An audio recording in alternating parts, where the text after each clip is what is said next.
आदाब, मैं मुमताज़ आलम रिजवियर में बात करूंगा ईरान की, क्योंकि ईरान में जिस तरह से प्रोटेस्ट हो रहा है महंगाई को लेकर के, इक़्तिसादियात को लेकर के, तो उसकी चर्चा ये हो रही है कि दरअसल ईरान में तख्ता पलट हो जाएगा। और जिस तरह से वेनेजुला में हुआ है वही ईरान का होगा। और इसमें अमेरिका का इन्वॉल्वमेंट, इजराइल का इन्वॉल्वमेंट साफ साफ दिखाई दे रहा है। लेकिन क्या वाकई ऐसा मुमकिन हो पाएगा? क्या ईरान में तख्ता पलट हो जाएगा? और क्या ये पहली कोशिश इजराइल और अमेरिका की तरफ से? ये बड़े सवाल है। 12 दिन की जब जंग ईरान पर थोपी गई थी और इजराइल ने उस वक्त ईरान पर अटैक किया था कि जब अमेरिका से बातचीत चल रही थी। 5 राउंड की बातचीत हो गई थी, 6ठे राउंड की बात होने वाली थी, लेकिन उससे ठीक 2 दिन पहले इजराइल की तरफ से ईरान पर अटैक कर दिया गया और ये जंग 12 दिन चली और ईरान ने जो मुंह तोड़ जवाब दिया दुनिया ने देखा। ये दरअसल जो जंग थोपी गई थी ये इसलिए थी ताकि तख्ता पलट किया जा सके और जो सुप्रीम लीडर ऑफ ईरान है आयतुल्ला सैयद अली खामनाई को या तो अरेस्ट किया जाए और या तो उन्हें मार दिया जाए। फर्स्ट लेयर के तमाम जो मिलिट्री के फौज के अफसरान थे उनको मारा गया। इसके साथ साथ वहाँ पे साइंटिस्टों को मारा गया। ये सब हमने देखा। लेकिन क्या अमेरिका वो कामयाब हो पाया?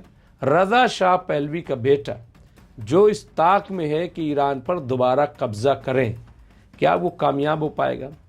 अब जबकि रहबर मुअज़्ज़म आयतुल्ला सैयद अली खामनाई साहब ने खुद कहा कि जो जायज़ एहतजाजात हैं, प्रोटेस्ट है, वो ठीक है। महंगाई है, तशवीश है, जो वहाँ की करेंसी है वो कमज़ोर हो रही है, वो भी तशवीश की बात है।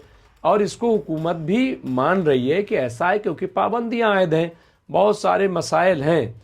लेकिन जो लोग इसमें शिद्दत ला रहे हैं, जो लोग इसे भड़का रहे हैं, गलत लोग, वो बर्दाश्त नहीं किया जाएगा। सैयद अली खामनाई ने यह भी कहा कि मैं किसी के दबाव में आने वाला नहीं हूँ, ईरान किसी के दबाव में नहीं आएगा और ये जो साजिशें हैं ये बिल्कुल से नाकाम हो जाएंगी। इस पर बड़ी बहस छिड़ी हुई है। बहस ये है कि ईरान में जुल्म हो रहा है, ईरान में पर्दे को थोपा जा रहा है, हिजाब पहनने के, ये तमाम बातें जो हैं, और ईरान में लोग जो है वो जेनजी वहाँ पे आ रहे हैं। लेकिन अगर प्रोटेस्ट की बात करें और जिस तरह से अमेरिका ने धमकी दी ईरान को कि अगर प्रोटेस्ट को दबाने की कोशिश की तो क्या करें, दबाया नहीं जाता प्रोटेस्ट, दबाने से क्या मुराद है आपकी? प्रोटेस्ट हो रहा है तो उसका सोल्यूशन सरकार ढूंढेगी। ये बाहर के लोग क्यों आ गए? फिर प्रोटेस्ट कहाँ नहीं हुआ? अगर हिंदुस्तान की बात करें तो हिंदुस्तान में भी डेमोक्रेटिक तरीके से किसानों ने प्रोटेस्ट किया। 1 साल तक प्रोटेस्ट चला। प्रोटेस्ट दौरान सरकार बातचीत भी करती रही, समझाती रही और आखिर में सरकार ने 3 कृषि कानून को वापस लिया। यह है डेमोक्रेसी। इसी तरीके से ईरान में भी डेमोक्रेसी है। वहाँ प्रोटेस्ट हो रहा है, बहुत सारी बातों को ईरान सरकार मानेगी।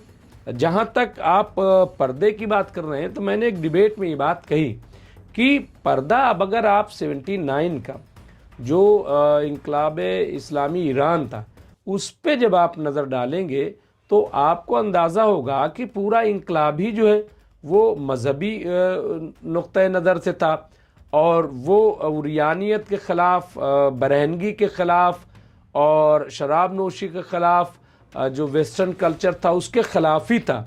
तो उसको कैसे इम्पोज किया जा सकता है? वो तो उसी बुनियाद पे इनकलाब ही था और वो इनकलाब अभी मौजूद था, तो उस पर तो बहस नहीं है। फिर ये कि क्या आप देखिए कि जो वहाँ की ख़वातीन हैं सर्विसेज में, मैं ख़ुद जब ईरान गया तो मैंने देखा कि आप देखिए कितना ओपन है। यहाँ भी अभी शायद ऐसा न हो, मतलब मैं मुस्लिम की बात कर रहा हूँ, लेकिन वहाँ पे बाइक राइडर आजकल जो ओला वगैरह जैसे हमारे यहाँ चलती है, यहाँ भी चलने लगी है। तो वहाँ पे मर्द लड़का कोई चला रहा है और पीछे मुस्लिम लड़कियाँ, औरतें, वो ऐसे ही ओला पे बाइक पे बैठ के जाती हैं। तो ये ओपननेस। फिर आप देखिए वहाँ पे जहाज़ चलाना हो, वहाँ नौकरी कर, सबसे ज़्यादा बसों में वहाँ पे औरतें आपको मिलेंगी जो सर्विस करने वाली हैं। हिजाब में है लेकिन वो सर्विस कर रही हैं, पूरी आज़ादी है। इसी तरीके से आप देखिए खेल में वो टेनिस खेलती हैं, हॉकी खेलती हैं, बॉक्सिंग में है, सब में। और बाकायदा जो आयतुल्ला सैयद अली खामनाई है उनको मुबारकबाद पेश करते हैं दुनिया के सामने। आप देखिए वो हिजाब में रहती हैं। सवाल ये है कि सारा काम तो कर रहे हैं, ये क्यों वेस्टर्न जो है वो ये सोच रहे हैं कि भाई हिजाब उतर जाए? ये क्यों चाहते हैं कि औरत जो है वो बरहना दिखाई दे? ऐसा क्यों? अच्छा ठीक है, आपको वहाँ दिखाई दे रहा है, लेकिन गाजा में जिनके सरों पे छत नहीं उनकी फिक्र नहीं है। वहाँ लाखों लाख लोग, उनके लिए आप क्यों नहीं बोल रहे हो?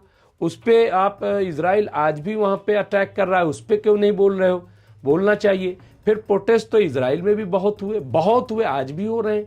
आप देखिए 7 अक्टूबर 2023 से पहले 8 महीने से लगातार इजराइल के अंदर प्रोटेस्ट हो रहा था। तब कहाँ थे अमेरिका के सदर, अमेरिका के लोग? क्यों नहीं बोल रहे थे कि यहाँ प्रोटेस्ट चल रहा है, आप गलत कर रहे हो? हाँ, और क्यों नहीं हटाया गया बेंजामिन नेतन्याहू को? आज भी डोनाल्ड ट्रंप जो है उन्होंने अदालत से, इजराइल की अदालत पे दबाव बनाया कि इन्हें माफ़ कर दिया जाए। हालांकि इजराइल के प्रेसिडेंट ने मना कर दिया कि ऐसा हरगिज़ नहीं हो सकता, हम किसी के दबाव में फैसला नहीं लेंगे। और भ्रष्टाचार का मामला है, बदउनवानी का मामला है। तो ये आप देखें, लेकिन अमेरिका जिस तरह की साजिशें करता है हिंदुस्तान के खिलाफ भी 50% जो टैरिफ लगा करके, बड़े बड़े दबाव बना करके, हाँ, लेकिन चूंकि हिंदुस्तान है, किसी भी दबाव में नहीं आया।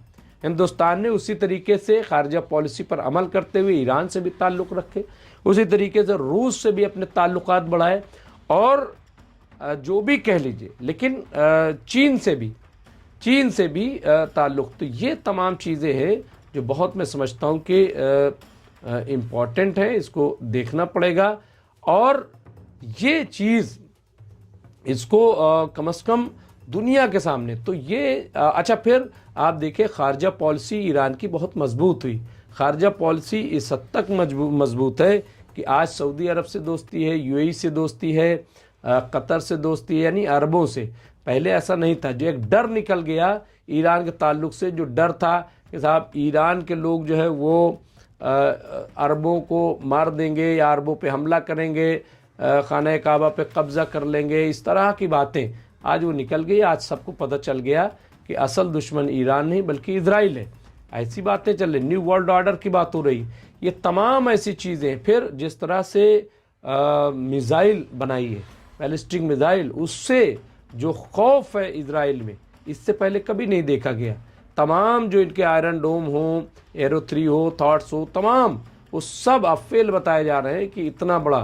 फिर बंकर तक के B2 बम्बर टाइप का ईरान ने बना लिया, उससे खौफ है। फिर इतनी दूर तक मार के अगर ईरान चाहे तो वाशिंगटन तक मार कर सकता है, ऐसी बैलिस्टिक मिसाइलें बनाई हैं। ये सब खौफ है। लेकिन और इसी खौफ का नतीजा ये है कि अवाम को, अब जब जंग से नहीं जीत सके तो अब साजिशें कि अवाम को वर्गलाया जाए। लेकिन ये दुनिया के तमाम माहिरीन मानते हैं कि ईरान को डिगाना मुश्किल है, क्योंकि वहाँ की मजहबी जड़ें जो हैं वो अवाम में बहुत मजबूत हैं। और आज भी आप देखिए कि जब मीडिया, वेस्टर्न मीडिया प्रोपेगेंडा कर रहा है, तो वहाँ पे जो कासिम सुलेमानी हो या तमाम लोग, उनकी याद में और 12 रोज़ा जंग को जिस तरह से वहाँ पे शहीदों को खराज अकीदत पेश किया गया, उसको सेलिब्रेट किया गया, ये भी अपने आप में बहुत इंपॉर्टेंट। बहरहाल इस तरह की जो भी खबरें होंगी आप खिदमत पेश करते रहेंगे। बहुत बहुत शुक्रिया। देखते रहे MMC न्यूज़ इंडिया।